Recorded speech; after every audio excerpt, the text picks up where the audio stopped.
Okay, this is lesson 16 for Algebra 1, 0, and negative exponents. So we need to know how to deal with exponents, so this is a very specific lesson. Here are the steps. Identify the exponential property and apply the property appropriately. So, okay, have I showed you this before? Raise your hand if you've seen this slide before with the exponents. Okay, let's write this down, please. You need to write this down. What I'd like you to do is, we're going to be looking at all these properties, but specifically we're going to look at the first two. The third one's okay to have two.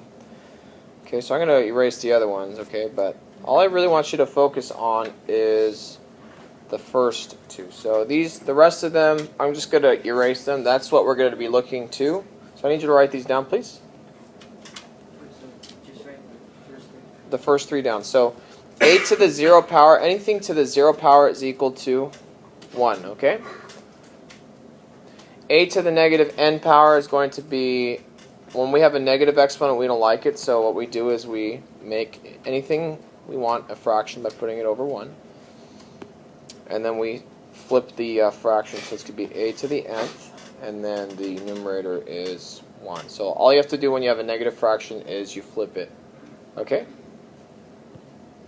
It's not negative n because we don't want a negative exponent. So the way we get rid of a negative exponent is we take the where it is, numerator, denominator, and you flip it. Okay, that's it. Does that make sense?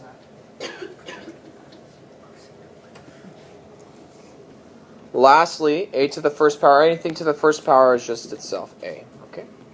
Does that make sense so far? So we're really focusing on a to the 0. Anything to the 0 power is equal to what? 1. Good. So let's say I had 1,238,568,140 to the 0 power. What's that equal to? 1. Okay. Anything to the negative power, you have to flip it just to get rid of it. And we don't like negative exponents, so all we do is flip it. So even if you had a negative exponent in the denominator, then you move everything up to the numerator. Okay? And we'll look at specifics on how that looks. Here we go. So number 1, 2 to the negative second power. Look up here, please. Okay, everyone's watching me do numbers 1 and 2. 2 to the negative second power. Well, we can make anything a fraction by putting it over 1. 2 to the negative second power, all we have to do is to get rid of this negative exponent is you take the exponent with its base, and we're going to move it to a new fraction and make the exponent positive. Since we moved everything away from the numerator, all we were left with is 1, so we have 1 to the over 2 squared. What's 2 squared, everyone? What's 4. Good, 4. So our answer is really 1/4. Okay? Does that make sense?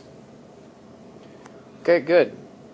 Number 2, 3 to the 0 power. Whenever you see anything to the 0 power, that should automatically be like the easiest answer in math. Anything to the 0 power is equal to what, everyone? 1. That's it. That's your answer. Okay?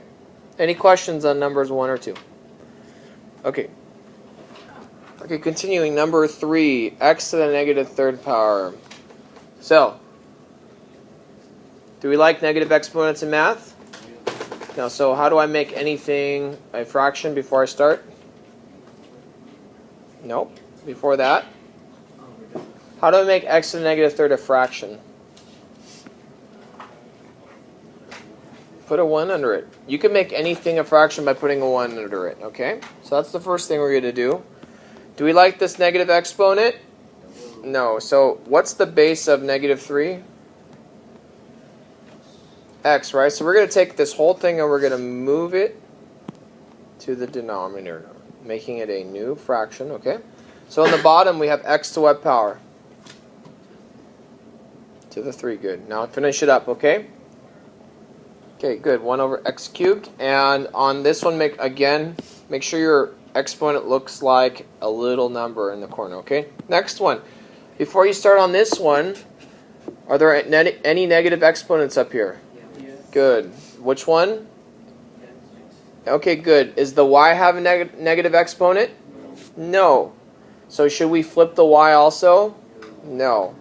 So the first thing you do is always make this a fraction by putting it over 1.